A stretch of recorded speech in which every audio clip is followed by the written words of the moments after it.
რო ხოცავ აი ქარავანით მოდის ეს რაღაცა ქარავანით და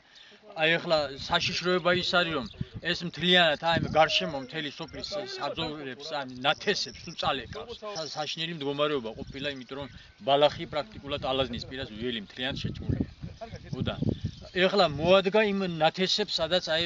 ჩვენ ძალიან დავზარდეთ 7 გექტარი მითესია სადღაცა 7000 ლარამდე მაქვს უკვე დახარჯული რა რომ ნახოთ შემიყანე ყველაფერი არაფერი არ მოვაკედე დაშოკილი ვარ ბანკის კრედიტებზე ვარ მით უმეტეს და აი აღარ ვიცი რით რა გამოვიდე 9 გექტარი ქერი უკვე გაძოვილი დღეს დილით ვნახე უყურე ვაფშე ბოლოში არიან გასულები და თანდათან ესენი თურმე იზრდებიან და აი ნაცნობა მითხრა მთელი 200 მეტრაზე შეუძლიათო და ეხლა აი ამას მწვანეს რომ ურჩებიანო მე არის საშიშროება სიმინდის სალეკვისა და ხემცენარეებისა რა ხეებზეც ადის თურმე ზემოთ ხანა ჩემი აგე გვერდზე მოძდევენი ბალახს ჭამენ რაც შეხვდება ჭინჭარია რამეა პირდაპირ მიდები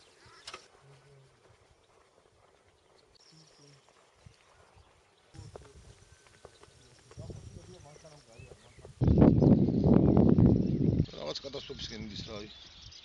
თქვენ შეხედავთ რომ ძალიან მძიმე სურათია რაღაც ტვანიას ხოლმე სანადგურებენ ბალახი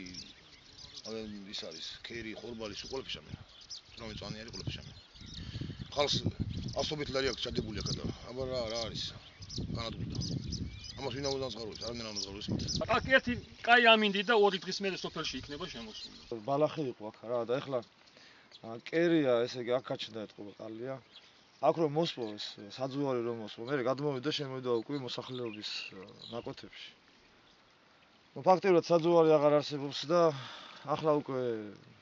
შესეულები არიან ყანებში ქერში ხორბალში სიმინდის ამოსულები არის სიმინდი და იმ სიმინდსაც ჭამენ პატარა არის სიმინდი მაგრამ ზოგიერთ ადგილას 50 მეტრზე არის შემოსული უკვე სოფლამდე რა ნუ მოსახლეობის აქ არ მინდა ნაკვეთებამდე ზარალს ეხლა რაც მოსახლეობას მიადგა თუ ანაზღაურებს ვინმე ნუ არ ვიცი არ მგონი მაგ მექანიზმი მე მგონი არ არსებობს ერთადერთი მექანიზმი არის დაზღვევა რა უნდა დაეზღვია ხალხს ნუ მე შემდეგ როგორ მოხდება და როგორ გადაწყვეტენ არ ვიცი